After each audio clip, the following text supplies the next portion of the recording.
প্রিয়তা গো ধরে বসে আছে। পিহু ওকে মানানোর চেষ্টা করছে। অসম্ভব, আমি কিছুতে স্টেজে উঠে নাচতে পারবো না। প্রিয় বুনু আমার কথাটা শোন না। প্রিন্সিপাল স্যার আমাকে দায়িত্ব দিয়েছে। এখন লিড রোলের জন্য আমি কাউকে খুঁজে পাচ্ছি না। তনিমারও প্রবলেম চলছে, নয়তো তোকে বলতাম না। প্লিজ আপু, রাজি হয়ে যা। না, তুই জানিস আমি লোকের সামনে যেতে ভয় পাই। অন্য কাউকে খুঁজে নে। অন্য কাউকে পেলে কি তোকে বলতাম একটা নাচি তো, নাচবি, চলে আসবি। তোকে তো আর মঞ্চে উঠে গান গাইতে হচ্ছে না যে কে তোকে দেখলো সেটা খেয়াল করতে হবে। তারপরও আমি পারবো না।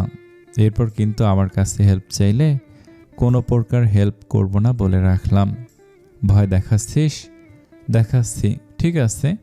আমিও ভয় পাচ্ছি, প্লিজ আমাকে ছেড়ে দে পিহু। সম্ভব না তাহলে তোকে বলতামই না।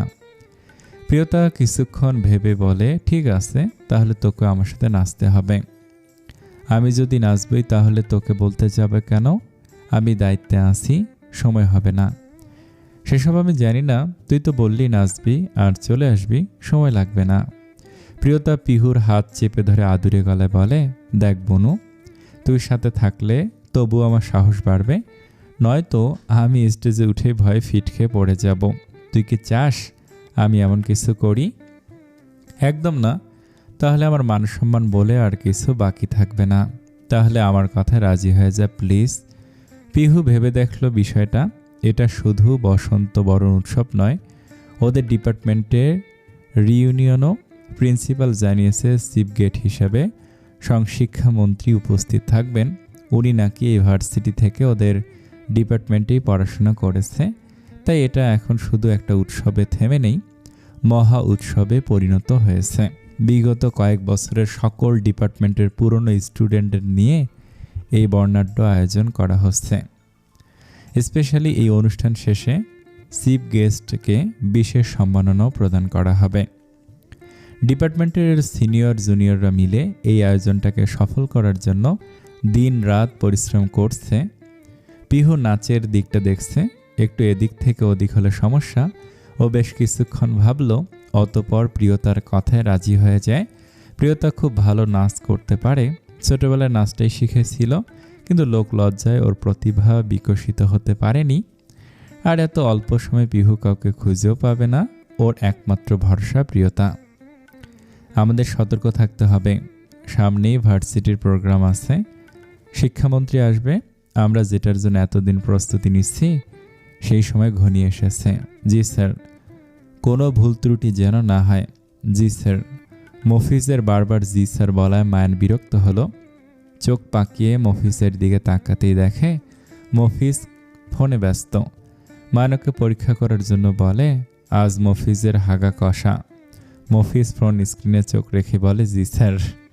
মায়ান রেগে গেল, তেরে গিয়ে মফিজের মাথায় বাড়ি দিয়ে বলে, শালা, আমি এখানে চিন্তায় মরে যাচ্ছি, লিভার কিডনি সব চিন্তায় পেরেশান হয়ে গেল, আর তুই প্রেম করছিস?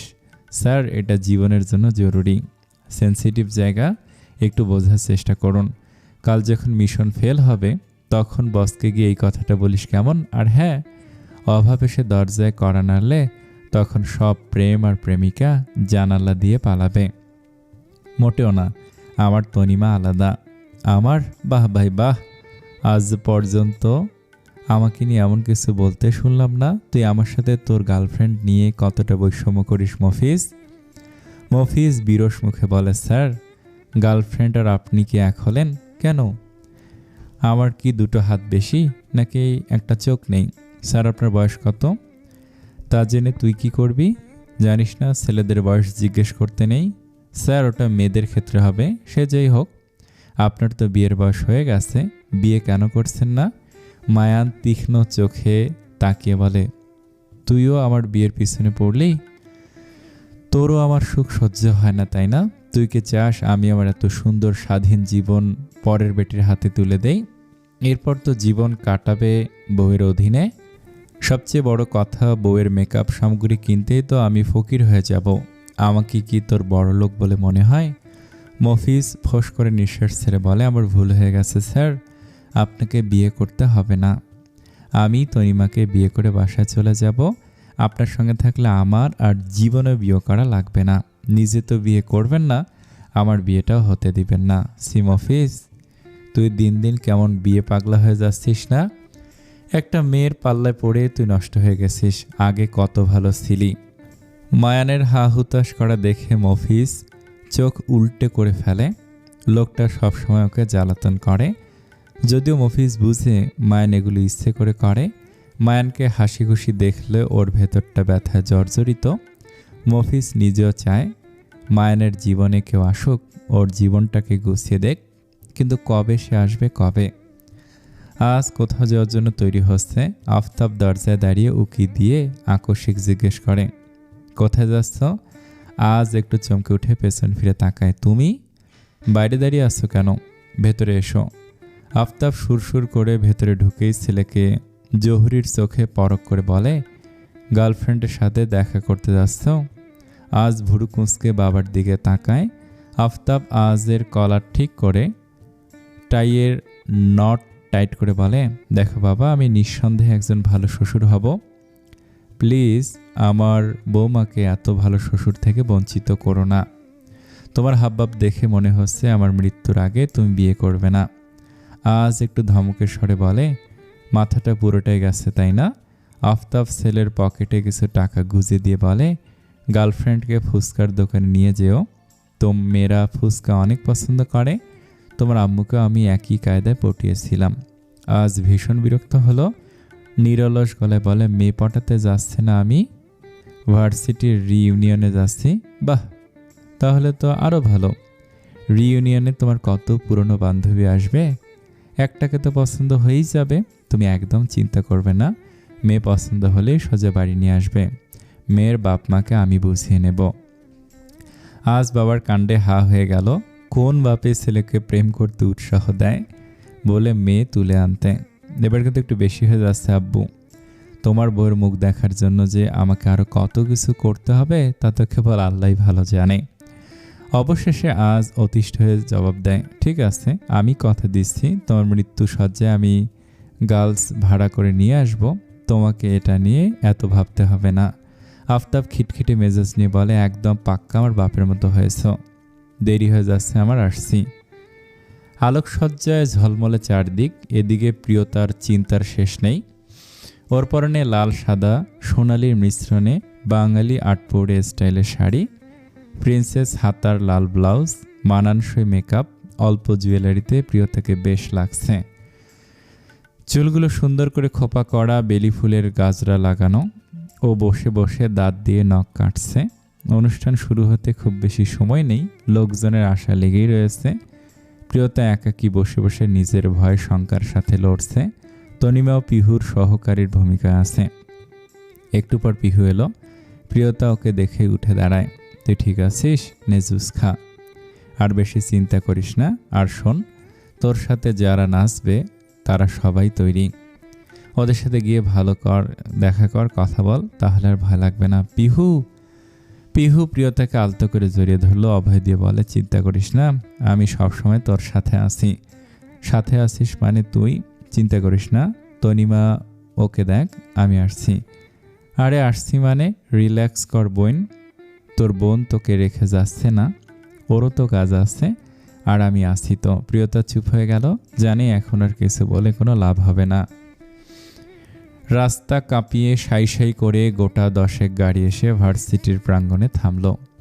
এরপরই এক গাদা পুলিশ প্রোটেকশনের সাথে শিক্ষামন্ত্রী বের হন। প্রিন্সিপাল সহ বাকি স্যারেরা তাকে বরণ করে নেওয়ার জন্য বাইরে দাঁড়িয়েছিল। শিক্ষামন্ত্রী শফিকুল আলমকে ফুলের তোড়া দিয়ে প্রিন্সিপাল বরণ করে নেন। সৌজন্যতার হাসি দিয়ে ভেতরে আসতে অনুরোধ জানায়। 50 ঊর্ধ্ব শফিকুল আলম অত্যন্ত বিনয়ী হাসি দিয়ে ধীরে ধীরে হেঁটে আসেন।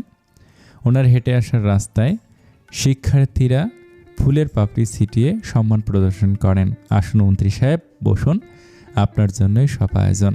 এত ব্যস্ত হতে হবে না প্রিন্সিপাল স্যার, বয়স বেড়েছে, দায়িত্ব বেড়েছে, কিন্তু এখন এই ভার্সিটির প্রাঙ্গণে এলে নিজেকে সেই 2 যুগ আগের তরুণ বলেই মনে হয়।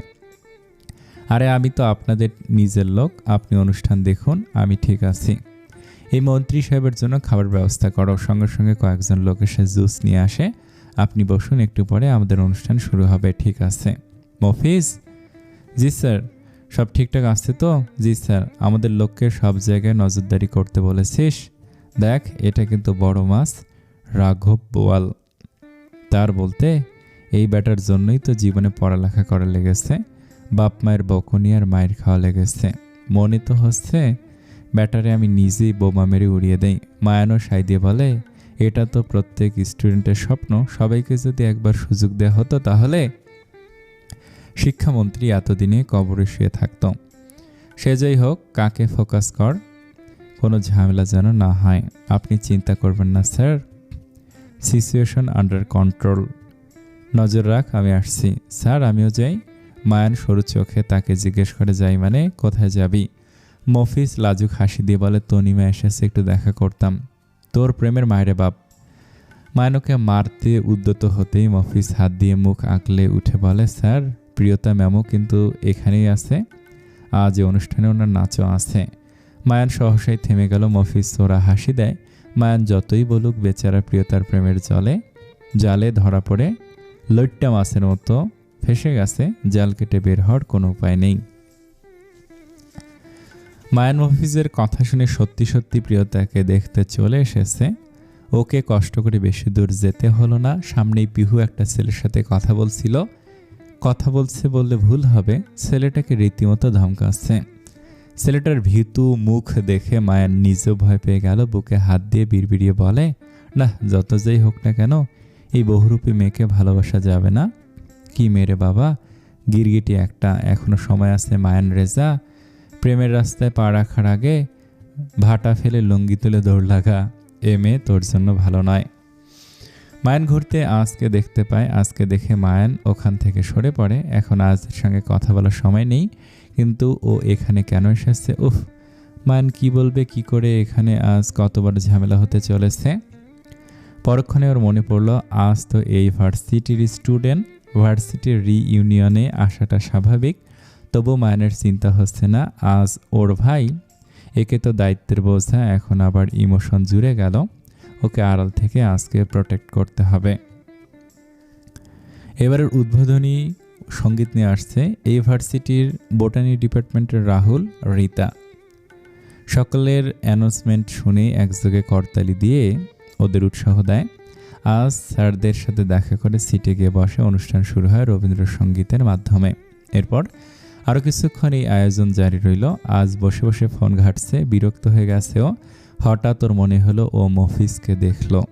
আজ চেনে ওকে, মায়ানের সহকারী, তাহলে নিশ্চয়ই মায়ানও এখানেই আছে। তাহমিনা মায়ানকে দেখতে চেয়েছে।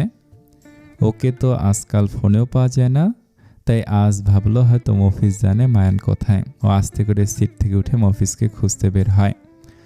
তখনই প্রিয়তার নৃত্যর অ্যানাউন্সমেন্ট হয়। মায়ান আশেপাশেই ছিল। প্রিয়তার নাম শুনে ও জায়গায় বসে পড়ে। সকলের মধ্যমণি হয়ে প্রিয়তা ভয়ার্ত চেহারা মঞ্চে এসে উপস্থিত হয়। ওকে দেখে মায়ানের চক্ষু শীতল হয়ে আসে। একটু আগে বলা কথাটা ফিরিয়ে নিয়ে বলে, এরকম খুবসুরত বালা যদি প্রাণনাশক হয় তবুও সই। প্রিয়তার চোখ পিটপিট করে পিহুকে খুঁজে, তবে পিহুকে দেখতে পেল না ও। তনিমা সামনে উপবিষ্ট ছিল। ওকে চোখের ইশারা আশ্বস্ত করে এরপর গান শুরু হলো। বসন্ত এসে গেছে। গানে দলীয় নৃত্য পরিবেশন করে ওরা। এরপর একে একে সবাই বেরিয়ে গেল। মঞ্চে রয়ে গেছে প্রিয়তা একা। শেষ গানটায় ওর একক নৃত্য পরিবেশন করার কথা। গান প্লে করা হলো। মম চিত্তে নৃত্যে নৃত্য কে যে নাচে, কিন্তু প্রিয়তার পা আর ওঠে না। এতক্ষণ সবাই ছিল তাই সাহস করে পেরেছে, এখন কেন জানি নিজেকে ওর বড্ড অসহায় লাগছে। প্রিয়তা নাচছে না দেখে আশেপাশে গুঞ্জন শুরু হয়ে গেছে। দর্শকের মধ্যে কেউ কেউ রেগেও গেছে। মায়ের নিজেও বুঝতে পারছে না প্রিয়তা নাচছে না কেন। এই তো কত সুন্দর করে মেয়েটা নাচছিল, ঠিক যেন পুতুল, কিউট আর মিষ্টি একটা পুতুল মেয়ে মায়ানের সামনে নাচ করছিল। মায়ানের কি হলো জানে না। ও উঠে প্রিয়তার দিকে এগোতে চায়, তখনই পিহু নাচতে নাচতে মঞ্চে এসে উপস্থিত হয়। প্রিয়তার কাঁধ জড়িয়ে ঘুরে ঘুরে নাচতে লাগলে। পিহুকে দেখতে পেয়ে প্রিয়তার স্বস্তি পেল। পিহুর তালে তালে পা মেলায়। দুই বোনকে স্বর্গের অপ্সরার মতো লাগছে। এদিকে মায়ানের মাথায় আকস্মিক বাজ পড়ল যেন।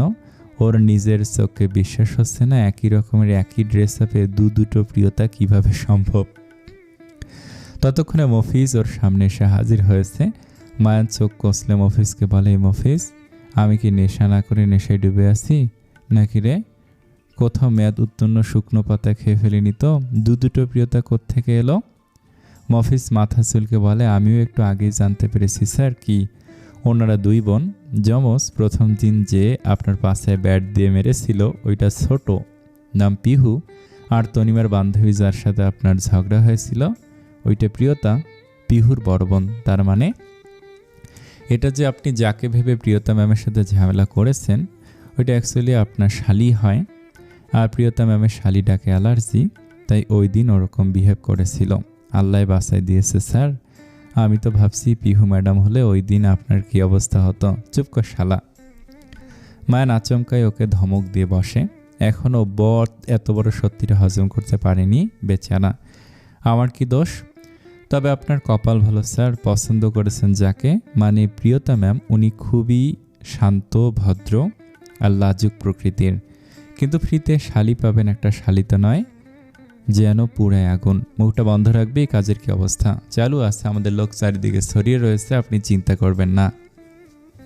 আরে ব্রো, তুমি এখানে আর আমি তোমাকে খুঁজে বেড়াচ্ছি। আজ ঠিক খুঁজতে খুঁজতে মায়ানকে পেয়ে গেছে।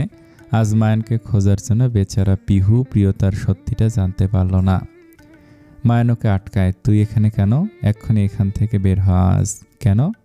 এখানে আজ মন্ত্রী সাহেবকে মারার জন্য জঙ্গি হামলা হবে, আমরা তার জন্য এখানে নজরদারি করছি। তুই বের হ এখনই। আজ মানের কথা শুনল। এসব বিষয়ে ফ্যামিলি মেম্বার থাকলে বিপদ বাড়ে, কিন্তু ও চলে যেতে লাগলে বিকট শব্দে মঞ্চে কেঁপে ওঠে। চারিদিকে হইচই পড়ে গেছে। আজ বিবেকহীনের মতো চলে যেতে পারল না, দৌড়ে ফিরে এলো। প্রিয়তাকে তনিমার কাছে রেখে পিহু টিমের কাছে যাচ্ছিল। পথিমধ্যে এমন বিকট শব্দ হয় ও ভয় পেয়ে যায়। আজও এদিকে আসছিল। পিহুকে ভয়ে দিকবিদিক শূন্য হয়ে দৌড়াতে দেখে আজ ওকে ধরে। পিহু আজকে দেখে চমকে গেল। তুমি? আরও একটা বিস্ফোরণ। পিহু কেঁপে উঠে আজের বুকে আশ্রয় নিল। আজ ওকে আগলে নিল, বাহুতে আবদ্ধ করে সরে যেতে যেতে বলে, চলো এখান থেকে, আমাদের সুরক্ষিত জায়গায় যাওয়া উচিত। পিহু তেরামি করল না, পরিস্থিতি ঠিক নেই, প্রিয়তাকে সেফ জায়গায় রেখে এসেছে ও।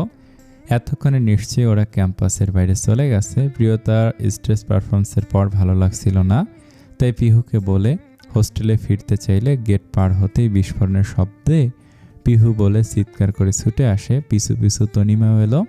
ততক্ষণে চারিদিকে ধোঁয়ায় ভরে গেছে।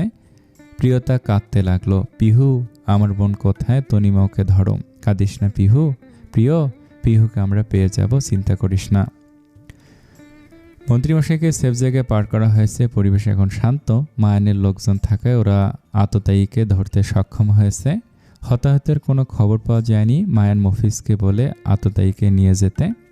নিজে থেকে সবটা চেক করতে এলে ওর চোখ কপালে উঠে যায়। এ কোন লেভেলের আততায়ী যে অনুষ্ঠানে বোমা মারার পরিবর্তে বোম পটকা মেরেছে। ও এটাই চিন্তা করতে করতে এগিয়ে আসছিল। হঠাৎ দেখে প্রিয়তা কান্নাকাটি করছে আর তনিমা ওকে ধরে রাখার বৃথা প্রয়াস করছে। মায়ান দৌড়ে গেল, তনিমাকে জিজ্ঞেস করে কি হয়েছে। প্রিয়তা মায়ানকে দেখেই তনিমাকে ছেড়ে মায়ানকে ধরে আহাজারি করে বলে, আমার বোনকে খুঁজে এনে দিন। আমার বোনুকে আমি খুঁজে পাচ্ছি না। ওর কিছু হয়ে যায়নি তো? রিল্যাক্স, কিছু হয়নি, পরিস্থিতি এখন স্বাভাবিক, তুমি চিন্তা করো না। আরে প্রিয়তা ওর সামনে ঢলে পড়লে মায়ান এক হাত বাড়িয়ে প্রিয়তাকে ধরে ফেলে। তনিমাও ভয় পেয়ে যায়। প্রিয়, কিচ্ছু হয়নি, ভয় পেয়ে জ্ঞান হারিয়েছে, তুমি আমার সঙ্গে চলো। মায়ান প্রিয়তাকে কোলে তুলে নিল। তনিমা ওর পেছন পেছন আসে। আজ পিহুকে নিয়ে মঞ্চের পেছন দিকটা এসেছে। পিহুকে দেয়ালের সাথে লাগিয়ে এক পাশে হাত রেখে আশপাশটা পর্যবেক্ষণ করছে ও। পিহু অপলক চোখে আজকে দেখেই চলেছে। আসলে বোঝার চেষ্টা করছে আজ ঠিক কি করতে চাইছে। আই থিঙ্ক এখন আমাদের যাওয়া উচিত। আজ কমে গেছে। আজ সরছে না দেখে পিহু পায়ের গোড়ালি দিয়ে আজের পায়ে চাপ দিল। আজ ব্যথা পেয়ে আউজ শব্দ করে সরে যায়। পিহু শাড়ির আঁচল সামলে বলে, ফ্লার্ট করা শেষ হলে এখন যেতে পারো। নিও খারাপ মেয়ে একটা। পিহু কথাটা শুনতে পেল। ঘুরে এসে আজের টাইট এনে ধরে ওর কাছাকাছি নিয়ে আসলে আজ হাঁসফাঁস করতে লাগে। পিহু মুচকে এসে বলে, আমার মতো সুন্দরী মেয়েকে এত কাছ থেকে দেখছো তুমি, এটা কি যথেষ্ট নয়? নিজেকে নায়িকা ঐশ্বরিয়া ভাবো নাকি? পিহু ভাব নিয়ে আঁচল তুলে তারপর বলে, রানী ভিক্টোরিয়া। অতঃপর আজকে দেখিয়ে কোমর দুলিয়ে ওর সামনে থেকে প্রস্থান করে। আজ একটা বড় করে নিঃশ্বাস ফেলল শুধু, আনমনে বলে, রানী Victoria, how beauty with brain. অপরাধীকে জেরা করা হচ্ছে, এটার জন্যই তো মা ইউনিভার্সিটির গেস্ট লেকচারার হয়ে এতদিন এখানে পড়েছিল। শুধুমাত্র আজকের আয়োজনের জন্য, মন্ত্রীমশাইয়ের যেন কোনো বিপদ না হয় সেটা নিশ্চিত করার জন্য। মফিজ বেশ কিছুক্ষণ জিজ্ঞেস করার পরেও যখন মুখ খুলল না, মায়ান এসে ওকে দুঘা লাগিয়ে দিল। অপরাধী গালে হাত দিয়ে ভ্যা করে কেঁদে ওঠে। ধমক দিয়ে বলে, মুখ খোল গাধা, আগে বল তোর নাম কি? মোকলেসুর রহমান। তা মগা জঙ্গি হামলা করবি ভালো কথা, পৃথিবীতে কি বোমার অভাব পড়েছিল? তোকে পটকাই কেন মারতে হলো? বোঝা আমায়। পটকা মানে? উপস্থিত সবে অবাক হয়ে গেছে। মায়ের নষ্ট পটকাগুলো বের করে দেখায়। তা মগা, তোর কাছে কি টাকা ছিল না? যাও বা পটকা কিনেছিস, বেশিরভাগই নষ্ট। মগা রাগ দেখে বলে, শালার দোকানদার আমাকে ঠকিয়ে দিল। চুপ কর, এখন আমি যেটা বলছি সেটার উত্তর দে। এত বড় অনুষ্ঠানে পটকা অ্যাটাক করার কারণ কি? শালা তোর জন্য 1 মাস যাবত এখানে পড়ে আছি। মগার দুঃখের কাহিনী শোনাতে শুরু করলো। আসলে স্যার, আমি মন্ত্রীমশাইকে মারতে চাইনি, ওনাকে ভয় দেখাতে চেয়েছিলাম, কারণ আজ ওনার জন্য আমি বিয়ে ফেল। হোয়াট? মন্ত্রীমশাই খেপে গেলে মায়ান ওনাকে আটকায়। মগার দিকে তাকিয়ে ভালো করে পর্যবেক্ষণ করে বলে, তোর বয়স দেখে তো আমারও নানা মনে হয়, তুই কিভাবে বিয়ে ফেল হস? আসলে স্যার, আমি মন্ত্রীমশাইয়ের জমানার ছাত্র, উনি আমার শিক্ষক ছিলেন। আমি জাতীয় বিশ্ববিদ্যালয়ের স্টুডেন্ট ছিলাম। সবাই বলতো অনার্সে পড়া লাগে না, পরীক্ষার আগের দিন পড়লেই হয়। একটা সাবজেক্ট বলে এরা আমাদের 14 গোষ্ঠীর সাবজেক্ট পড়ায়। সবচেয়ে আশ্চর্যের বিষয়, ফাইনাল পরীক্ষার দিন পরীক্ষার সময় 4 ঘন্টা শুনে আমার আম্মা কইল, এতক্ষণ পরীক্ষা দিবি, ভাত নিয়ে যা। আপনি ভাবেন স্যার আমার অবস্থা ঠিক কি? ঠিকই বলেছিস রে মগা, বিষয়টা আসলে বড় দুঃখজনক। শুধু কি তাই, এরা আমাদের 4 বছরের নামে 7 বছর ধরে ঘোরায়। ততদিনে আমরা বুড়ো হয়ে যাই, এরপর চাকরি না পেলে বিয়ে হতে চায় না। মেয়েদের আর কি, প্রথম বর্ষে ভর্তি হয়, দ্বিতীয় বর্ষে বিয়ে, ফাইনাল ইয়ারে সবাই বাচ্চা কোলে নিয়ে ভাইবা দিতে আসে, আর আমরা অসহায় হয়ে বান্ধবীদের বিয়ে দেখি। বড় বেদনাদায়ক বিষয় মগা, আমি বুঝতে পারছি তোর কষ্ট। নিজের বিয়ে না হলেও এতটা কষ্ট লাগে না বান্ধবীর বিয়ে হয়ে গেলে যতটা কষ্ট লাগে। আজ যদি লকডাউন, অটোপাস, 4 বছরের নামে 7 বছর আমাকে না ঘুরাইতো, তাহলে আজ আমিও বিয়ে পাশ করতাম। তাও তো। আচ্ছা, চিন্তা করিস না, আমি মন্ত্রীমশাইকে বলে তোকে বিয়ে পরীক্ষা দেওয়ার ব্যবস্থা করে দেব।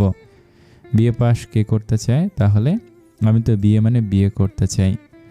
বয়স বেড়েছে জন্য কোনো মেয়ে আমাকে বিয়ে করতে চাইছে না, অথচ মন্ত্রীমশাই বাল্যবিবাহ করে বসে আছেন। ওনার একটা শালি আছে, আমার পছন্দ হয়েছে, বিয়ে দিতে বলুন, তাহলে আমি খুশি। ওরে মগা, এই ছিল তোর মনে? অসম্ভব। এটাকে লকআপে ভরে ফেলো। সাহস কত আমার শালিকাকে বিয়ে করতে চায়? শুধু কি আমি চাই, আপনার শালি আমাকে ভালোবাসে, ওই আমাকে এত কিছুর বুদ্ধি দিয়েছে। ভালোই ভালোই বিয়ের ব্যবস্থা করুন, নয়তো এরপর আপনার বাড়িতে কালীপটকা মারব। মন্ত্রীমশাই রাজি হয়ে যান। এটা প্রেম ভালোবাসার মামলা, এই মামলায় কোনো উকিল নেই। তাই বলে এর সাথে, what do you mean by এর সাথে? মুখ সামলে কথা বলবেন, আমি প্রেজেন্ট শিক্ষামন্ত্রী হবু ভাইরা ভাই।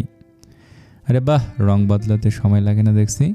মন্ত্রীমশাই, আপনার এরকম এক পিস চালাক ভাইরা ভাই থাকলে তো আপনি একদিন রাষ্ট্রপতি হয়ে যাবেন। রাজি হয়ে যান, ছেলে কিন্তু খাসা। অগত্য মান সম্মানের ভাই মন্ত্রীমশাই রাজি হয়ে যায়। ওই যে কথায় আছে না, মিয়া বিবি রাজি তো কে কারেগা কাজী। মফিজ? জি স্যার। আমার পাখির A to Z খবর লাগা। পাখি? কোন বনের পাখি? কি পাখি? স্যার, আপনি পাখি পালবেন? আপনি যে পাখি লাভার, আগে তো জানতাম না। ভুল বাক্য, পাখি লাভার নয়, পাখির লাভার। I am in love Mofiz. মফিজের মুখটা বিস্ময়ে হা হয়ে গেছে। বিস্ময় কাটিয়ে উঠতেই ও চেঁচিয়ে ওঠে, কখন, কবে, কিভাবে এই অঘটন ঘটল? আপনি আর প্রেম? মায়ের লাজুক হেসে গেয়ে ওঠে, হৃদয়ে সে মারল প্রেমের ছুরিরে, মন যে আমার খালি পাখি পাখি করে রে। সে না হয় বুঝলাম, কিন্তু আপনার পাখি কোন বনে থাকে আর কে সে? কেন, প্রিয়তা রহমান প্রিয়? তনিমার বান্ধবী আমার প্রিয় পাখি বলেই মায়ের বুকের বাম পাশে হাত রেখে মন মাতানো হাসি দেয়। মফিজ মুখ বেঁকে বলে, আগেই বুঝেছিলাম ডাল মে কুছ কালা হ্যাঁ, এখন তো দেখছি পুরো ডালই কালা। সে যেই হোক, প্রিয়তা ম্যামের আশা ছেড়ে দিন। মান বিভ্রান্তিকর দৃষ্টি ফেলে জিজ্ঞেস করে, কেন? ম্যাম পিহু ম্যাডামের কথা ছাড়া কিছু করে না। উনি এসব প্রেম টেম একদম পছন্দ করেন না। আমার মনে হয় না পিহু ম্যাডামের জন্য এই জীবনে আপনার প্রেম হবে। আপনাদের প্রথম সাক্ষাৎই তো দুর্ধর্ষকর ছিল। আপনার মনে হয় পিহু ম্যাডাম আপনার সাথে ওনার বোনকে প্রেম করতে দেবে? এখন উপায়, দেবদাস হয়ে যান। আর আপনি তো বলেছিলেন প্রেম টেম আপনার জন্য নয়। এখন কি এমন হলো যে প্রেমে হুমড়ি খেয়ে পড়েছেন? তুই ভুল বুঝছিস মফিজ, প্রেমে আমি পড়িনি, প্রেম আমার উপরে পড়েছে। আর বেচারি প্রিয় পাখি আমার, আল্লাহ ওই মেয়েটাকে শুধুমাত্র আমার জন্যই বানিয়েছে, বুঝলি? আমি সারা জীবন সিঙ্গেল থাকতে পারবো, কিন্তু আমার জন্য একটা মেয়ে সিঙ্গেল থাকবে দেশের নাগরিক হিসেবে, এটা তো মেনে নেওয়া যায় না। তাই ভাবছি আমার কথা তুলে নেব, আগে প্রেম তারপর বিয়ে। সে গুড়ে বালি, পিহু ম্যাডাম থাকলে আপনি প্রিয়তা ম্যামের ধারের কাছেও যেতে পারবেন না। তাহলে তুই আছিস কি করতে মানে? মায়ান মফিজের কাঁধে হাত তুলে দিয়ে বলে, তোর প্রেমের রাস্তার কাঁটা আমি সাফ করেছি, এখন তুই আমার প্রেমের রাস্তা সাফ করবি, সিম্পল। মফিজ গা ঝাড়া দিয়ে উঠে দাঁড়িয়ে তড়িঘড়ি করে বলে, আপনার মাথা ঠিক আছে তো? আপনি এক তার ছিঁড়া শালিটাও বেঁচেছেন তার ছিঁড়া। এক আপনার জ্বালায় আমি বাঁচি না, কেন মরার উপরে খাড়ার ঘা দিচ্ছেন স্যার? পিহু ম্যাডাম তো আমাদের বিষয়টাই জানে না। বোনের বান্ধবী প্রেম করে শুনলেই দক্ষ যজ্ঞ বানিয়ে ছাড়বে। সেখানে যদি শোনে ওনার বোনের ওপরে কেউ লাইন মারছে, তাকে কি ছেড়ে দেবে? আর আপনি শোনেননি ভার্সিটির যে ছেলে একবার প্রিয়তা ম্যামকে প্রপোজ করেছে? পিহু ম্যাডাম তার হাড় মাংস এক করেছে। টমিকে দেখুন, ছেলেটা এখন মেয়ে দেখলে আড়ালে লুকিয়ে পড়ে। আমাকে মাফ করুন স্যার। ভেবে দেখ মফিজ, তোর বিয়ের সাক্ষী লাগবে না, আমাকে ছাড়া বিয়ে করবি কি করে? লোক ভাড়া করবো স্যার, তবু বিয়ের আগে বউকে বিধবা করতে পারবো না। মায়ান মফিজের কথায় হেভি রাগ করলো। পিহুকে এত ভয় পাওয়ার কি আছে? যদিও মেয়েটা জ্বলন্ত আগুন, দেখলে আত্মা ছলকে ওঠে। মুখ তো নয় যেন দাবানল, কিন্তু কিছু করার নেই। মায়ানরে যে এই দাবানলের বোনের প্রেমে পড়ে জ্বলে পুড়ে খাক হয়ে গেছে। প্রিয়তাকে মায়ানের লাগবে, যে করি হোক না কেন। ও প্রিয়তা আমার বোন কথা শোনে না, তারে বানাইমো আমি শালি, সে কেন বোঝে না। শালি ভার্সিটি আইব, শালি দুলাভাই ডাকবো, সেই খুশিতে শালিরে কিনা দেমু সোলাবুট। প্রিয়তা আর পিহু পাশাপাশি হেঁটে যাচ্ছে। ওদের পেছন পেছন মায়ান ঘুরঘুর করছে আর গান গাইছে। মায়ানকে এভাবে পিছু নিতে দেখে প্রিয়তা মুসকি মুসকি হাসে। মায়ান ডেকে ওঠে, ওই শালি তোমার বোনের সাথে প্রেম করতে দেবে? অমনি ঠাস করে মায়ানের গলায় থাপ্পড় পড়ল।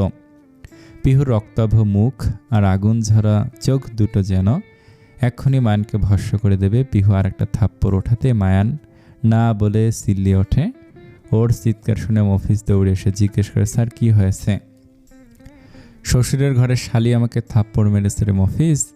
মফিজ মায়ানের লাল হয়ে যাওয়া গালটা দেখে হায় হায় করে বলে, স্যার আপনার গালে তো 5 আঙ্গুলের ছাপ পড়ে গেছে। মায়ান চকিতে ফোনের ক্যামেরা বের করে গাল পরখ করলো। সত্যি গালটা লাল হয়ে গেছে। শালি আমার সত্যি সত্যি স্বপ্নে এসে থাপ্পড় মেরে গেল। মফিজ একটা মরা মশা তুলে মায়ানকে দেখে বলে, পিহু ম্যাডামকে দোষ দিয়ে লাভ নেই, আপনি নিজেই নিজের গালে থাপ্পড় মেরেছেন, এই দেখুন। মৃত মশা দেখে মায়ান একটু শান্তি পেল। যাক, স্বপ্নই ছিল তাহলে, আর স্বপ্ন কখনো সত্যি হয় না। কিন্তু স্যার, মা চাষিরা যে বলতো ভোরের স্বপ্ন সত্যি হয়, আর আপনি যে জালে আটকেছেন, এরকম কত শত চর থাপ্পড় যে আপনাকে খেতে হবে তার কোনো ইয়ত্তা নেই। এখন থেকে আপনার আরামের ঘুম হারাম। প্রেমের ফাঁদে পড়ে যে একটা শালি কপালে জুটিয়েছেন না, শালি তো নয়, যেন আস্ত একটা বিপদের ডালি।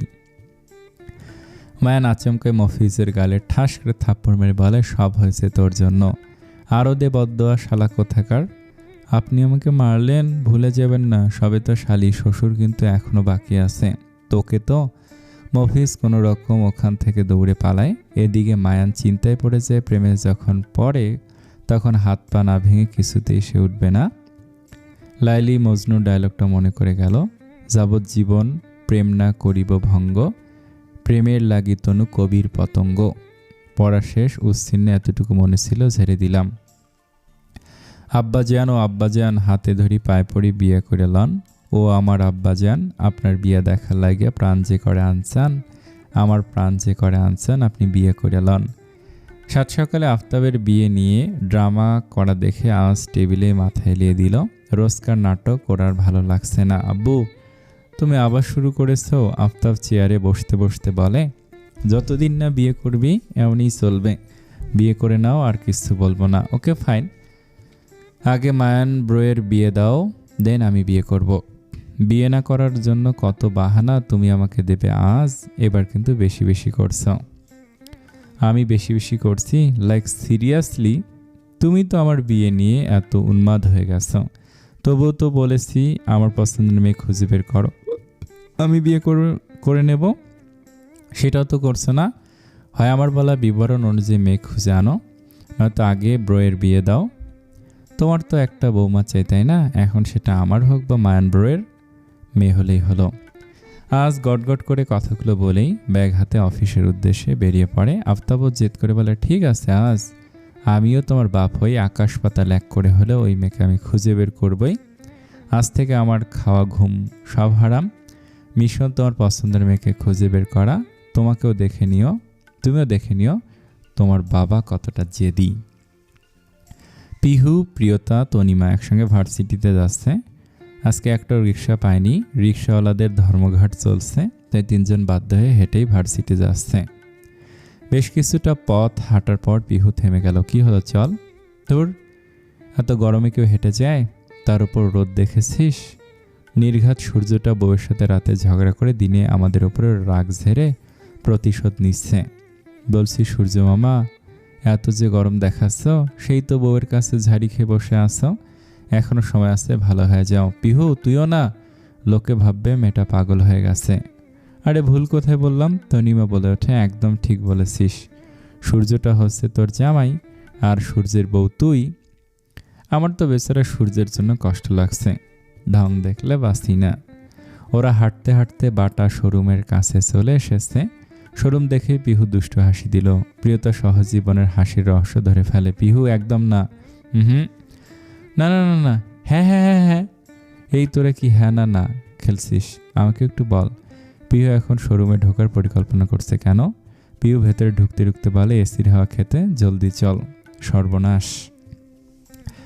তিনজনে ঠেলাঠেলি করে ভিতরে ঢুকলো। যতই হোক পিহুকে একা রেখে তো যাওয়া যাবে না।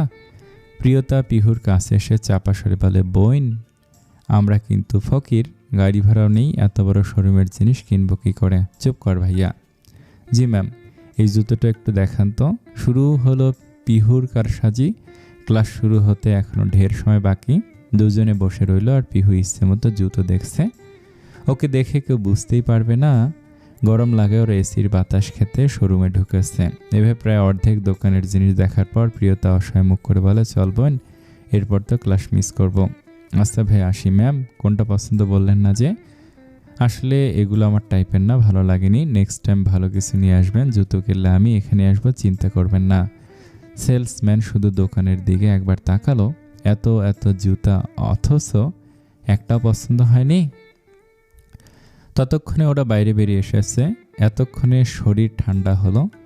এখন হেঁটে যেতে বেশি কষ্ট হবে না। রাস্তায় আরেকটা শোরুম পড়বে, ওখান থেকে না হয় আরেকটু এসির বাতাস খেয়ে নেওয়া যাবে। ওর পরিকল্পনা শুনে প্রিয়তা, তনিমা মাথায় হাত রাখে। তা দেখে পিহু খিলখিল করে হেসে ওঠে। পিহু প্রিয়তাকে ক্লাসরুমে রেখে নিজের ডিপার্টমেন্টে যাচ্ছিল। আকস্মিক পেছন থেকে কেউ একজন কিছু একটা ছুঁড়ে মারতে জিনিসটা সোজা গিয়ে পিহুর মাজায় গিয়ে লাগলো। পিহু মাজায় হাত রেখে রাগি চোখে ঘুরে তাকাতেই দেখে মাটিতে একটা গোলাপ ফুল পড়ে আছে। পিহু নিচু হয়ে ফুলটা মাটি থেকে তুলল। সাথে একটা চিরকুটও আছে, তাতে সুন্দর করে গোটা গোটা অক্ষরে লেখা, দিলাম না দানা, এই জন্য বলো না ভালোবাসা মানা। অদ্ভুত প্রপোজালে পিহু ভ্যাবাচাকা খেয়ে গেছে। এই অকাজটা কার হতে পারে ভাবতে আশেপাশে তাকায়। গাছের আড়ালে কাউকে লুকিয়ে থাকতে দেখে পিহু গলা স্বর উঁচু করে ডেকে ওঠে, এই কে রে, বের হ বলছি।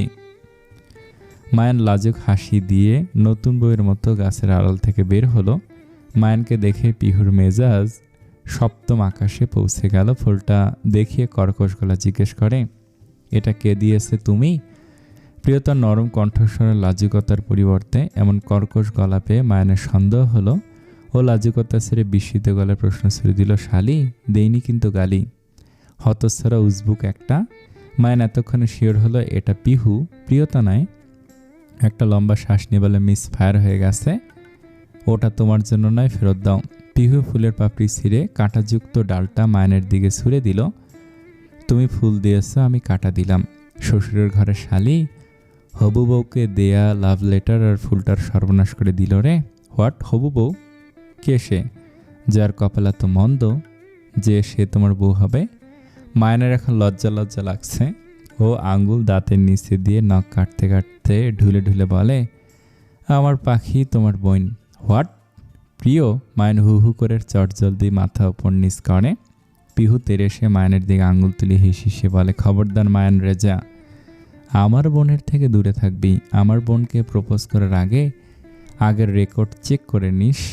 প্রিয়তা রহমানের কাছে পৌঁছানোর আগে তোকে এই পিহুকে টপকাতে হবে।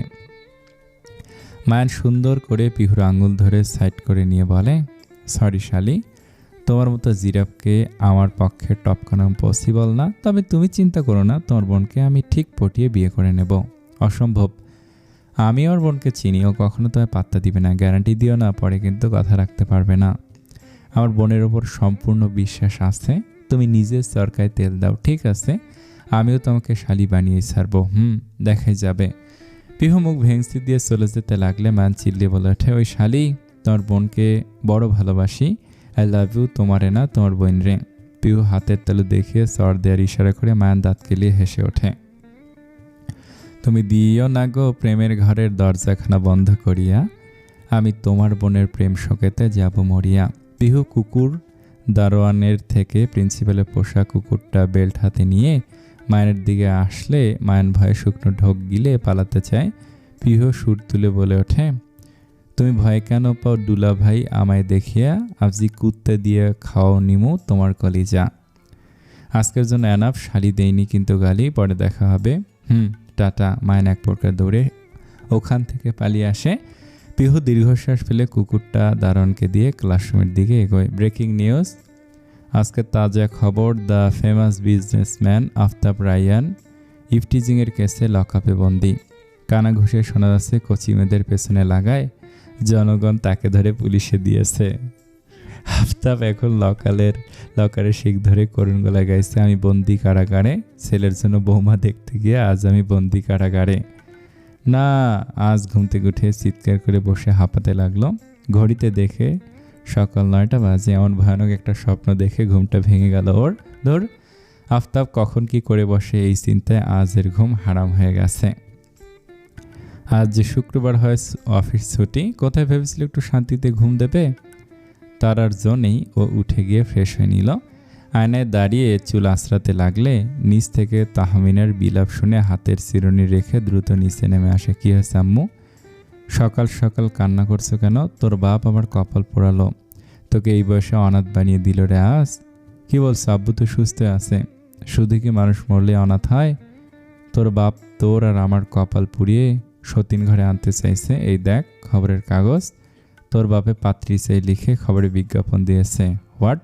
দেখি। আজ হাতে নিয়ে খবরের কাগজের পাতা উল্টে পাল্টে দেখলো। তাহমিনা সত্যি বলছে, আফতাব সুন্দরী পাত্রী চাই লিখে বিজ্ঞাপন দিয়েছে, নিচে নম্বরও দেয়া আছে। আজ এবার রেগে গেল ও চিল্লিয়ে ডেকে ওঠে, আব্বু, আব্বু কোথায় তুমি? আফতাব চায়ের কাপ হাতে উপস্থিত হলো। গাছাড়া ভাব নিয়ে বলে, কি হয়েছে?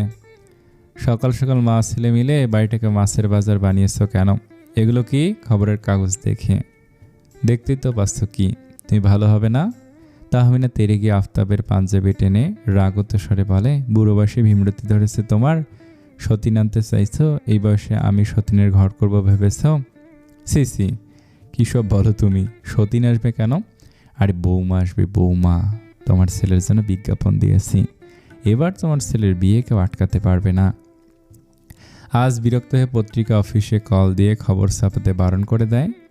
খবরের কাগজ থেকে যেন এই খবরটা বাদ দেওয়া হয় এবং ক্ষতিপূরণ বাবদ সকল টাকা দেওয়ার কথা বলে। যেহেতু সবার আগে আফতাবকেই খবরের কাগজ পাঠানো হয়েছিল, তাই ওরা বিষয়টা কোনো মতে সামলে নেবে বলে কল রেখে দেয়। আফতাব রাগ দেখে বলে, তুমি ওদের মানা করলে কেন? দেখো আব্বু, এমনিতেই জীবনের সমস্যার শেষ নেই, তুমি প্লিজ নতুন করে আর কোনো সমস্যা ডেকে আনো না। তুই যাই বল আর যাই করো না কেন, প্রয়োজনে আমি লিফলেট বিতরণ করব, রাস্তায় রাস্তায় পাত্রী চাই লিখে সাইনবোর্ড টাঙাবো, তবুও তোমার বিয়ে আমি এই মাসেই দেবো আম্মু। তোমার জামাই আমাকে দেশে থাকতে দেবে না, আমি কিন্তু এরপর সব ছেড়ে ছুড়ে বিদেশে পাড়ি দেব, তখন কাঁদলেও আমাকে ফেরাতে পারবে না, এই আমি বলে রাখলাম। আরে যাও যাও, যেখানেই যাও না কেন, এই বাপ ছাড়া তুমি কিছুই না, বাপের টাকার টানে তোমাকে গর্ত থেকে বের হতেই হবে। তাহমিনা স্বামীর কাণ্ডে বিরক্ত, এত বড় ছেলের উপরে কি সবসময় জোর করা চলে? এম অফিস? জি স্যার। আজ তো শুক্রবার, ভার্সিটি বন্ধ। হ্যাঁ তো মানে তুই বুঝতে পারছিস 24 ঘন্টা আমার পাখিকে দেখতে পাবো না। নয়া নয়া প্রেম তো তাই এমন মনে হচ্ছে, প্রেমিকার ঝাড়ি খেলে সব প্রেম হাওয়ায় মিলিয়ে যাবে। চুপ কর শালা, আমি এতক্ষণ অপেক্ষা করতে পারবো না, আমার পাখির সাথে দেখা করার ব্যবস্থা কর। আমি? তা নয় তোকে। আমি কিভাবে কি?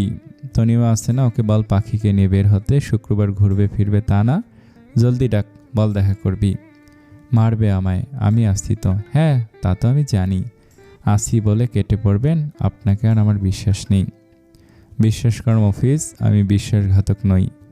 করলাম না বিশ্বাস। মায়ান ফোন টিপতে টিপতে বলে, বান্দরবানে পোস্টিং করালে কেমন হয়?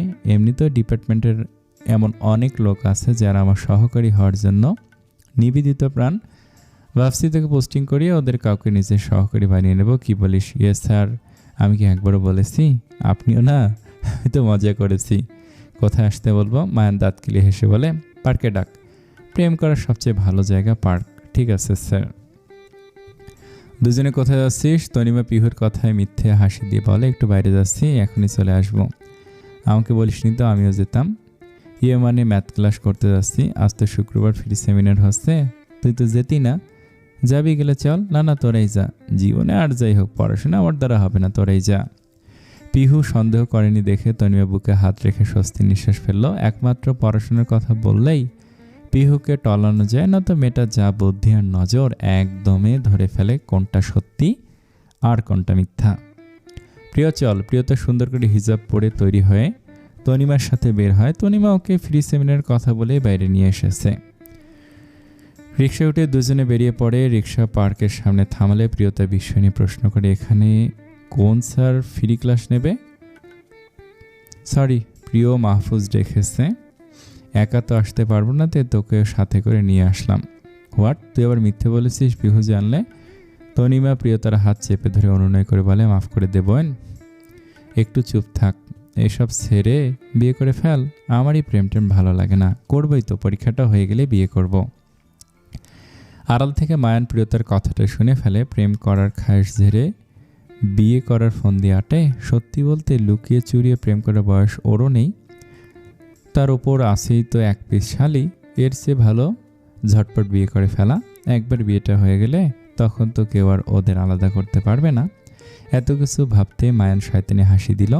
মফিজ নাক সিটকে মায়ানকে পর্যবেক্ষণ করে। আসলে প্রেম জিনিসটা এমন, আস্তে আস্তে মানুষকে বলদ ছাগল বানিয়ে ফেলে। মায়ানই তার প্রকৃত উদাহরণ। তনিমার প্রিয়া একসাথে হেঁটে যাচ্ছে, এখনো মফিজের আসার নাম নেই। তনিমা ভারী বিরক্ত বোধ করলো, ছেলেটা সবসময় দেরি করে আসে। কিরে ভাইয়া কোথায়? কল করে দেখিয়ে বললো তো চলে আসবে। ওই শালা, যাচ্ছিস না কেন? যা। না স্যার, আমি গেলে আপনি পিহু ম্যাডামের বোনের সাথে লাইন মারবেন, তারপর পিহু ম্যাডাম আমাকে ঝুলিয়ে মারবে, তার চেয়ে বরং চলুন ফিরে যাই। মুখ বন্ধ কর শালা। আর আমার শালিকে তুই ম্যাডাম ডাকিস কেন? পিহু ম্যাডামকে দেখলে আমার প্রাইমারি স্কুলের ম্যাথ টিচারের কথা মনে পড়ে। পড়া না পারলে কাঁচা কঞ্চি দিয়ে পাছায় যা মারতো না, হোমওয়ার্ক না করলে তো ডাস্টার দিয়ে উড়ে ধরে পিটাইতো। ও তার মানে তুই আমার শালিকে দাজ্জাল বোঝাতে ম্যাডাম ডাকিস? সেসব ছাড়ুন, কিন্তু আপনি আমাকে শালা কেন ডাকেন? আপনার কোনো বোন আছে বলে তো আমার জানা নেই, থাকলে কি তোর সাথে বিয়ে দিতাম? আর তনিমা আমার বোন হয়? মেয়েটা বড় ভাইয়ের প্রেম করানোর জন্য কত কষ্ট করছে, আমার পাখিকে সঙ্গে করে নিয়ে এসেছে। মফিজ টিপ্পনি কেটে বলে, করে কাজ মফিজ, নাম হয় মফিজের বউয়ের। শোনেন স্যার, তনিমা যদি জানতে পারে তাহলে আপনার প্রেমের মাঠে মারা যাবে আর আমারটা কচু গাছে ঝুলে মরবে। বকবক পরে করিস, এখন যা ভাগ। মায়ান মফিজকে ধাক্কা দিয়ে এগিয়ে দিল। মফিজ ঠিক তনিমার সামনে এসেই পড়ে। এত সময় লাগে আসতে, তুমি সবসময় দেরি করো। ঠিক বলেছো তনিমা, আমি জোর করে নিয়ে আসলাম, নয়তো আরও দেরি করতো। মৃদু হেসে কথাগুলো বলতে বলতে মফিজের পেছন পেছন মায়ান বেরিয়ে আসে। এত বড় মিথ্যা শোনার পর মফিজের চল ঝুলে গেছে। এই লোকটার তো সেরা মিথ্যাবাদী অ্যাওয়ার্ড পাওয়া উচিত। তনিমা মায়ানকে দেখে অপ্রস্তুত হয়ে পড়ল। প্রিয়তা নিজে অবাক হয়েছে, এইভাবে দুজনের দেখা হয়ে যাবে ও ভাবতেই পারেনি। এই মুহূর্তে ওর গতবারের ঘটে যাওয়া সব ঘটনা মনে পড়ে যাচ্ছে। টমির কেস, অনুষ্ঠানের দিন মায়ানকে ধরে পিহুর জন্য আকুতি করা সব। প্রিয়তার এখন মায়ানকে দেখে লজ্জা লাগছে, তাই ও মাটির দিকে তাকিয়ে থাকলো। মাথা তোলার সাহস পাচ্ছে না। মাথা তুললেই দেখবে মায়ান ওর দিকে তাকিয়ে আছে। ইস, তখন প্রিয়তা লজ্জায় লাল নীল হয়ে যাবে।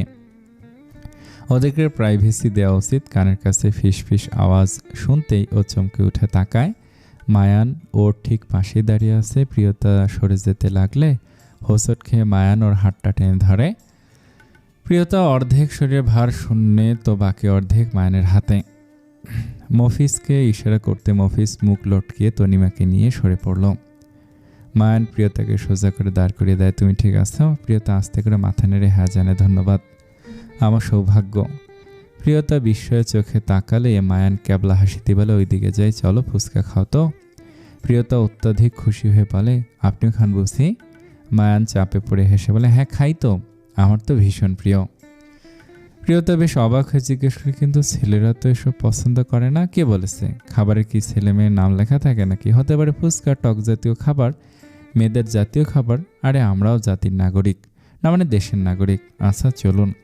মামা, বেশ মজা করে 2 প্লেট ফুচকা দিন তো। প্রিয়তা ফট করে বলে ওঠে, টক আর ঝালের পরিমাণ একটু বেশি করে দেবেন। প্রিয়তার আবদার শুনে মায়ের শুকনো ঢক গিলল। ঝালোর কাছে কোনো ব্যাপারই না, কিন্তু ফুচকা? ও তো জ্ঞান থাকতে কখনো এত টক দিয়ে ফুচকা খায়নি। আরে টক মেয়েদের খাবার। এখন যদি এই কথা প্রিয়তাকে বলেও, তাহলে কি প্রিয়তা বিষয়টা ভালো চোখে নেবে? টেস্ট করুন। হা হা, কেন নয়। মায়ের একটা ফুচকা মুখে দিতে দাঁতের গোড়ায় টক লেগে মুখ বিকৃত করে ফেলে। ঝালের পরিমাণও অনেক, জিহ্বার কান জ্বলে আছে। আপনি ঠিক আছেন? মায়ের ভাবনি বলে, একদম, তুমি খাও। প্রিয়তা অনায়াসে গপাগপ করে 3-3টে ফুচকা মিনিটের ব্যবধানে খেয়ে ফেলল।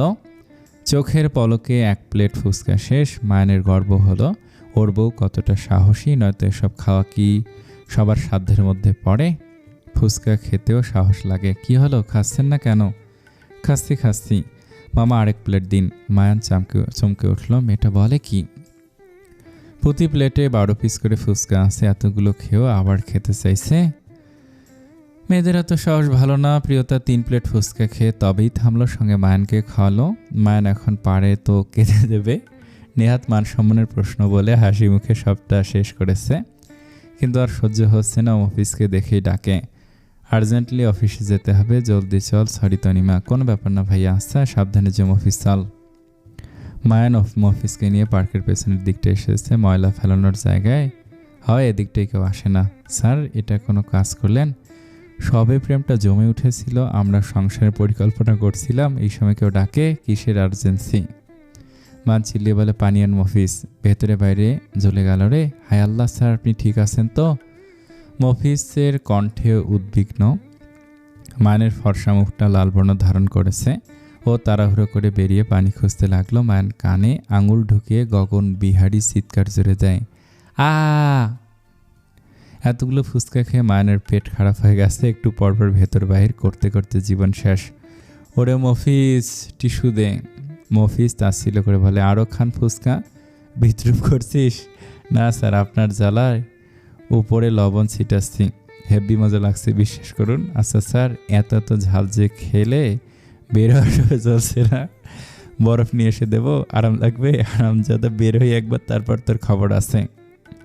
মায়ের পেট ধরে আবারও ওয়াশরুমে ঢুকে পড়লো। টিস্যু শেষ হয়, চিল্লে বলে, এই মফিজ, টিস্যু দে। টিস্যু দেই, আর আপনি বাইরে এসে আমাকে ধুয়ে দেন। তার চেয়ে বরং ভেতরেই থাকুন, ক্ষুধা লাগলে জানাবেন, কিন্তু বিরিয়ানির অর্ডার করাই আছে, বলা মাত্রই নিয়ে হাজির হব। মফিজ যে একবার তোরে পাই শুধু, শালির বইনের শালি, তোরই মতো ডেঞ্জারাস ঝালখোর একটা। আফতাব এক দুঃসাহসিক কাজ করে বসেছে। আজের মতো কথা মতো সত্যি সত্যি বাড়ির বাইরে কাজী অফিস খুলে বসেছে। যদিও ব্যক্তিগত কাজী অফিস বড় বড় অক্ষরে সাইনবোর্ডে টানানো রয়েছে, তাতে লেখা আছে সুপাত্রী চাই। বেলা বাড়তে মেয়ের মায়েদের ঢল নেমেছে। এত বড় বাড়িতে মেয়ে বিয়ে দিবে, কেনা চাইবে? মেয়ে তো পরের কথা, মেয়ের মাও বিয়ে করতে এক পর্যায়ে রাজি। আজ এইমাত্র বাড়ি থেকে বের হয়েছে, গেটের কাছে এত লোকজন দেখে কপাল কুঁচকে ফেলে। মাথার চুল খামচে ধরে রাগে বলে ওঠে, দাদার বেটা আবার কি করলো? আজ দ্রুত পায়ে এগিয়ে যায়। আফতাব কাগজপত্র জমা নিচ্ছে আর একটা এক করে টোকেন দিচ্ছে। আজ শক্ত গলা প্রশ্ন করে, কি হচ্ছে এসব? কি করছো তুমি? কেন বাবা, তুমি তো বলেছিলে গেটের পাশে কাজী অফিস খুলতে। এখন মেয়ে খোঁজার কোনো অপশনই তো তুমি বাকি রাখোনি। তখন আমাকে বাধ্য হয়ে এই উপায় অবলম্বন করতে হলো। দেখো, এরা সবাই তোমাকে বিয়ে করার জন্য এসেছে। ছবি আর বায়োডাটা জমা নিয়েছি, রাতে এই বিষয়ে কথা হবে, ঠিক আছে আব্বু? আজকে দেখে উপস্থিত মেয়ের মায়ের কপালে চোখ উঠে গেল। সকলের মধ্যে কানাঘুষো শুরু হয়ে গেছে। আজের গুড লুক অ্যাটিটিউড গেটআপের প্রশংসায় সকলে পঞ্চমুখ। আফতাব বেশ গর্ব করে বলে, দেখতে হবে না কার ছেলে? ছেলের বাপ কি কম সুন্দর যে তার ছেলে সুন্দর হবে না? এনাফ আব্বু। আর এই যে আপনারা বের হন বলছি। বড় বাড়ি দেখে মেয়ে নিয়ে হাজির হয়েছেন, বলছি মান সম্মানটুকু আছে নাকি সেটা বাড়ি রেখে এসেছেন? এসব কী ধরনের ব্যবহার? বাড়ি ডেকে এনে এভাবে অপমান করতে পারেন না, তাই তো? আজ চুপ করো তুমি। কেউ বলে ওঠে, আমরা আমন্ত্রণ পেয়ে এসেছি, মেয়ের বিয়ে না দিয়ে কিছুতেই যাব না, ঠিক আছে? এই যে ভদ্রলোককে দেখছেন, যিনি আপনাদের ডেকে এনেছে, তার সঙ্গে মেয়ের বিয়ে দিন।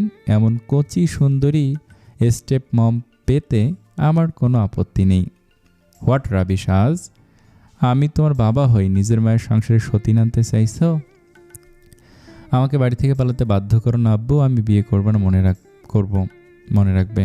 আমি তোমাকে দেখে নেবো আজ, দেখবো শেষ বাজি কেজিতে বাপ না বেটা।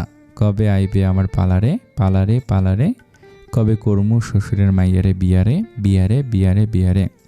আমার যে নাই কোনো কাম বন্ধু, আমার যে নাই কোনো কাম, আমার যে নাই কোনো কাম বন্ধু, আমার যে নাই কোনো কাম। শ্বশুরের মেয়ের পিড়িতে দিবানিশি থাকে আমি উদাসী, প্রেমের জ্বালা বলই জ্বালারে, এই বুকের মাঝে আগুন জ্বলে নেভে নারে জল ছিটালে, কবে করমু শ্বশুরের মাইয়ারে বিয়েরে। চিন্তায় গেলাম শুকাইয়া মায়ান শুয়ে মনের আনন্দে গান গাইছিল। তখনই মফিজ আসে। কিছু বলবি? প্রিন্সিপাল কল করেছিল। কি বলে? আমাদের কাজ তো শেষ, এখনো কি আমরা ভার্সিটির গেস্ট লেকচারার হিসেবে থাকবো? মায়ান সোয়াস্ত্রী উঠে বসে হাত দিয়ে এলোমেলো চুল ঠিক করতে বলে, কাজ তো সবে শুরু। যতদিন না আমার পাখি খাসে বন্দি হচ্ছে আমি কোথাও যাচ্ছি না। মফিজ হতাশার সুর টেনে বলে, তার মানে আবার পিহু ম্যাডামের সাক্ষাৎ পাওয়া যাবে? চিন্তা করিস না, আমারই তো শালি, রিল্যাক্স কর। এই জন্য তো চিন্তা হচ্ছে, আপনারই তো শালি, দুইটাই বজ্জাতের হাড্ডি। কিছু বললি? কই না তো। ওহ, আচরণ তনিমাকে বল দেখা করবি। আবার ও মারবে আমায়। প্রেম করতে পারিস আর প্রেমিকার সামান্য মার খেতে পারবি না? আর দেখা না করলে দূরত্ব বাড়বে, দূরত্ব বাড়লে গুরুত্ব কমবে। তাই প্রেমকে গাঢ় করতে বেশি দেখা করা জরুরি। কার, আমার না আপনার? মায়ান শয়তানি হাসি দিয়ে বলে, আমার সাথে থেকে চালাক হয়ে গেছিস, তোর প্রেম বাসি হয়ে গেছে, এখন আমার প্রেম করার মৌসুম, জলদি কল লাগা। পারবো না। বান্দরবানে কি অনেক বাদর আছে, তুই গিয়ে খোঁজ নিয়ে আসবি। কোথায় আসতে বলবো? Good boy. মফিজ নাক সিটকে তনিমাকে কল করলো। আজকে আবারও মফিজ তনিমাকে কল করেছে। গতকাল তো অনেক বলে কয়ে তনিমাকে রাজি করাতে পারেনি। একা হলে তবু কথা ছিল, সঙ্গে প্রিয়তাকে নিয়ে আসার কথা শুনে ও বাদ সেজেছে। স্যার কোথায় আসতে বলবো? ফোন কানের পাশে নিয়ে তারপর বলল মফিজ। মায়ান আনার খেতে জবাব দেয়, হসপিটালে আসতে বল, প্রেম করার জন্য সবচেয়ে সেফ জায়গা হসপিটাল। কিছু হলে চটজলদি এডমিট হওয়া যাবে। শালি আর শালির বোন একজনকেও আমার বিশ্বাস নেই। হোয়াট? হসপিটাল কেন? জিজ্ঞেস করলে কি বলবো? কার কি হয়েছে ও রাজি হবে না স্যার, আমাকে দে। মায়ান মফিজের হাত থেকে ফোনটা নিয়ে নিল। ততক্ষণে তনিমা কল রিসিভ করেছে। ফোনের ওপাশে মফিজ আছে ভেবেই কর্কশ গলে বলে ওঠে, তুমি আবার আমাকে কল দিয়েছো, এক কথা কয়বার বলতে হয় তোমাকে? মায়ান তনিমার কণ্ঠের তেজে ফোনটা কান থেকে একটু দূরে রাখলো, অতঃপর ধীরে বলল, তনিমা আমি মফিজ নই। মায়ানের গলা পেয়ে তনিমা অপ্রস্তুত হয়ে পড়ল, দুঃখিত হয়ে বলল, সরি ভাইয়া, আমি বুঝতে পারিনি। ঠিকই আছে, মফিজের এমন ব্যবহারই পাওয়া উচিত। যদিও শরীর খারাপ, হসপিটালে অ্যাডমিট আছে, তাতে কি তুমি কেন শুধু শুধু তোমার সময় নষ্ট করে ওকে দেখতে আসবে? মফিজ চোখ বড় বড় করে তাকে ফিসফিস করে বলল, স্যার মিথ্যা বলছেন কেন? আমি তো ঠিকই আছি। তনিমার উদ্বিগ্ন ভরা গলা শোনা গেল। উত্তেজিত হয়ে জিজ্ঞেস করার, কি হয়েছে ভাইয়া? আমাকে তো কিছু বলেনি। থাক, সেসব শুনে তুমি কি করবে? বাথরুমে পড়ে গিয়ে মাথায় আঘাত পেয়েছে, তোমার কথাই ভাবতে থাকে সারাদিন। আসার খেয়ে তো পড়বেই। যাগ্যে রাখছি, যদিও মফিজ তোমাকে দেখতে চেয়েছিল, তুমি চিন্তা করো না, আমি সামলে নেব। মায়ান বেশ বানিয়ে বানিয়ে তনিমাকে মফিজের বিষয়ে মিথ্যে কথা বলল। মফিজ অবিশ্বাস্য চোখে চেয়ে দেখল শুধু। ইচ্ছে করলো এখনই সেরা মিথ্যাবাদীর অ্যাওয়ার্ডটা মায়ানের দিকে ফিক্কা মারতে। আফসোস, ভাইয়া ও কোন হসপিটালে আছে, তুমি আসবে? হ্যাঁ। তাহলে একা এসো না, তোমার বান্ধবীকে সঙ্গে এনো। না মানে রাস্তাঘাট তো ভালো না, দুইজন হলে সাহস পাবে, নিয়ে আসবে তো। আচ্ছা ঠিক আছে, আপনি চিন্তা করবেন না, আর ওর খেয়াল রাখবেন প্লিজ। তোমাকে ভাবতে হবে না, মফিজ আমার আপন মায়ের পেটের ভাইয়ের মতো, আমি ওর খেয়াল না রাখলে কে রাখবে? তুমি দেরি করো না, জলদি জলদি তোমার বান্ধবীকে নিয়ে চলে এসো। আসছি ভাইয়া। মায়ান বিশ্বজয়ের হাসি দিয়ে ফোন রেখে দিল। মফিজের দিকে তাকাতেই দেখে মফিজ রাগে লাল হয়ে আছে। কী সমস্যা? আপনি আমার নামে মিথ্যে বললেন কেন? আরে বেটা, তোরই তো ভালো, মেয়েটা সত্যি সত্যি তোকে অনেক ভালোবাসে, বুঝলি? আর ভালোবাসায় মাঝে মধ্যে এমন পরীক্ষা নিতে হয়, তাহলে ভালোবাসার গভীরতা বোঝা যায়। কারটা, আপনারটা না আমারটা? আমারটার তো এখনও টানই শুরু হয়নি। একবার দিলে দিল জোড়া লাগতে দে, একটু টানতেই যেন পুরো পাখিটাই আমার কাছে আপনা আপনি চলে আসে। হসপিটালে যে আসতে বললেন, এখন উপায় কি? আমি কিন্তু অভিনয় করতে পারবো না। মেহুনা, আপনি আবার কি করবেন? সঙ্গে সঙ্গে মফিজের মাথা চক্কর দিয়ে উঠল। মায়ান ছোট ফুলদানিটা ওর মাথায় মেরেছে। মফিজ হাত চাপা দিয়ে হতভম্ব প্রশ্ন করে, আপনি সত্যি সত্যি আমাকে মারলেন? চিন্তা করিস না, সামান্য লেগেছে যেন, ওরা বুঝতে না পারে তুই অভিনয় করছিস। এটা তো তোরও পাপ হবে না, মিথ্যা বলা লাগবে না। Good bye. গুড বাই হয়ে হসপিটাল বেডে শুয়ে থাকবি। আমি কথা দিচ্ছি, এই মায়ান রেজা থাকতে তোর বিয়ে কেউ আটকাতে পারবে না। মফিজ জ্ঞান হারাচ্ছে। তার ঠিক আগ মুহূর্তে বলেছে, আগে আমি বেঁচে থাকি, বেঁচে যদি না থাকি বিয়ে করবে কে? মফিজ পিটপিট করে চোখ মেলে তাকালো, মাথায় ব্যথা অনুভব করলো। হাত দিয়ে ছুতে দেখে কপালে ব্যান্ডেজ করা। আশেপাশে তাকে বুঝলো ও এখন হসপিটালে আছে। তৎক্ষণিক মনে পড়ে যায় মায়ান ওর মাথায় ফুলদানি মেরেছিল। মফিজ ঝট করে উঠে বসতেছে, তখনই হন্তদন্ত হয়ে তনিও ভেতরে প্রবেশ করলো। মফিজকে ধরে শুয়ে দিতে দিতে উদ্বিগ্ন হয়ে বলল, ওঠো না, শুয়ে থাকো। ডাক্তার তোমাকে আরাম করতে বলেছে। এসব হলো কি করে? মন কোথায় থাকে তোমার? ইস, কতটা কেটে গেছে, সেলাই পড়েছে। মফিজের তনিমার ওকে নিয়ে এই উদ্বেগ, চিন্তা করাটা ভীষণ ভালো লাগছে। মফিজও এতিম, ভালোবাসার মানুষ বলতে আছে একমাত্র মায়ান। হ্যাঁ, মায়ানই তো, যে ওকে যতই বকা দিক না কেন, মফিজকে যে মায়ান নিজের ভাইয়ের মতো ভালোবাসে তাও জানে। তুমি কি দেখা করে চলে যাবে? তনিমা ফল কাটতে কাটতে উত্তর দেয়, যাওয়ার মতো অবস্থায় রেখেছো তুমি?